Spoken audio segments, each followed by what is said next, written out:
There are days when I stand in front of the mirror and ask myself why my body keeps returning to the point I fought so hard to escape from. I force myself into diets. I count calories. I start full of hope and yet end up in the same cycle of loss, relapse, and guilt. And silently, I wonder if maybe something is wrong with me, while I feel my willpower crumble, even though I long so deeply for lightness. Do you know that moment when you ask yourself why all your effort is still not enough? And the surprising thing is, it's not your fault. Your body was never built to stay slim, but to keep you alive.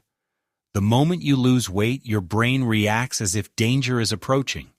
Your metabolism drops, your hunger rises, and everything in you tries to pull you back into safety. It's not your willpower that fails, but an ancient mechanism that is stronger than any diet. When I look more closely, I begin to understand how precisely my body responds to change. It does nothing wrong. For hundreds of thousands of years, it has been trained to detect any threat of food scarcity immediately. The moment I eat less, a silent alarm begins to ring in the background.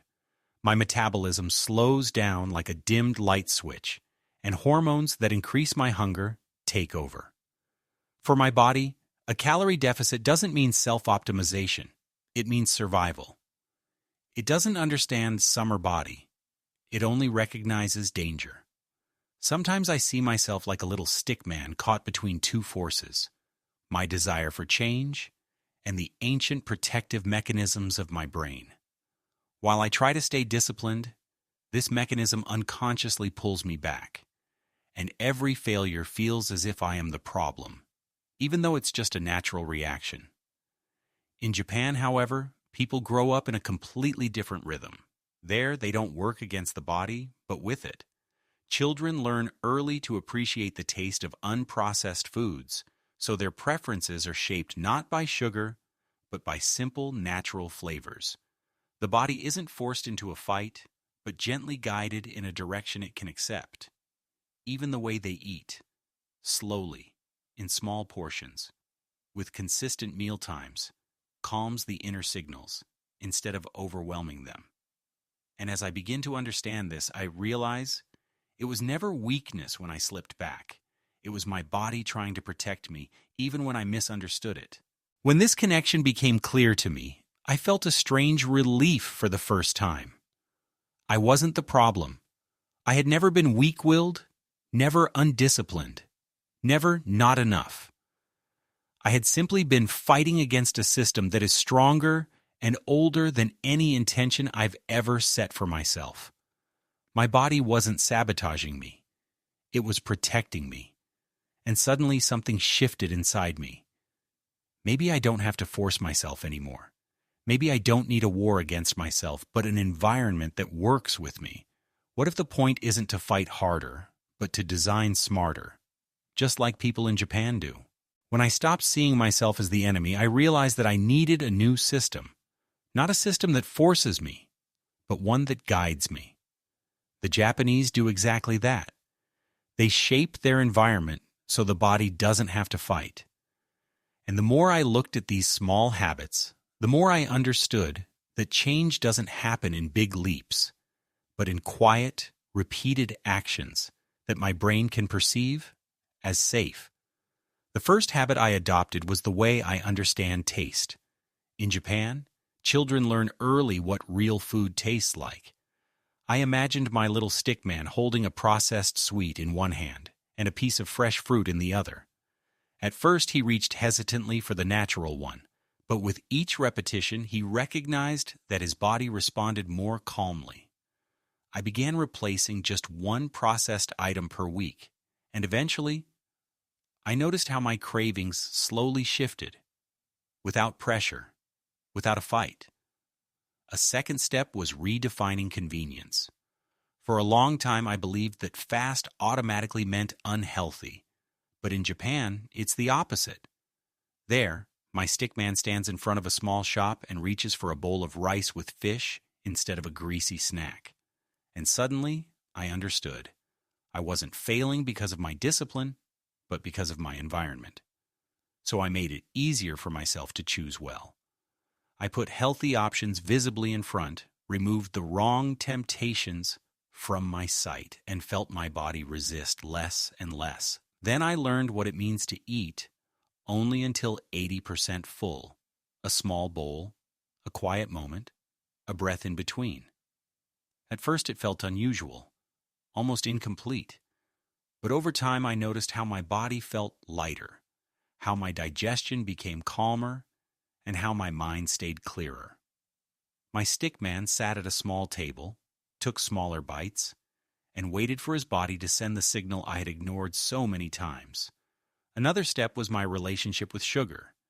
The Japanese need less sweetness because their taste buds are never overwhelmed.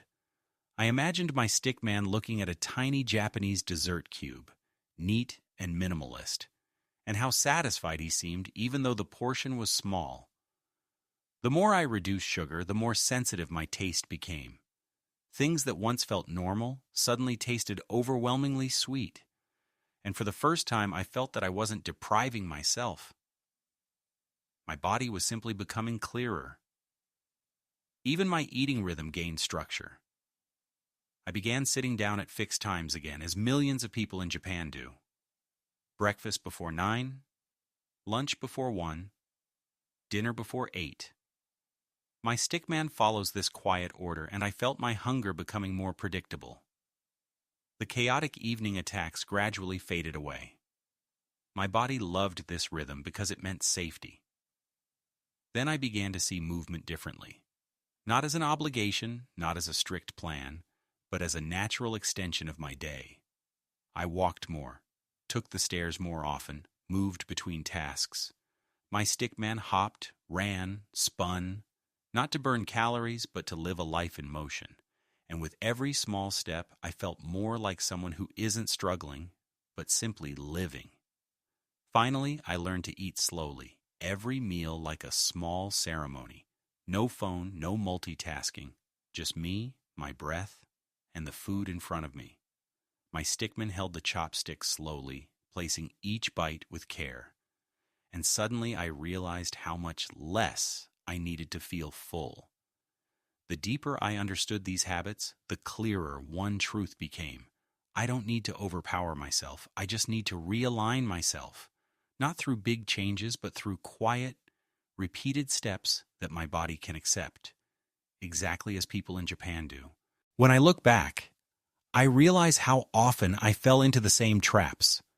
One of them was the expectation that change must become visible immediately. The moment I didn't see fast results, I believed everything had been pointless and slipped back into old patterns. Another trap was trying to change my entire life at once.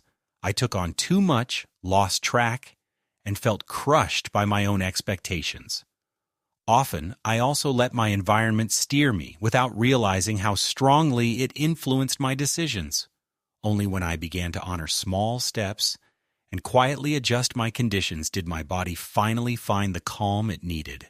The longer I walk this path, the more clearly I feel that change doesn't come from strength but from gentleness. You don't have to prove anything, neither to yourself nor to anyone else. You're simply relearning how your body works, and that takes time. It's okay if you stumble, if you fall back, if you question whether you're truly making progress. None of that means you've failed. Your body is adjusting, your mind is opening, and every small step counts.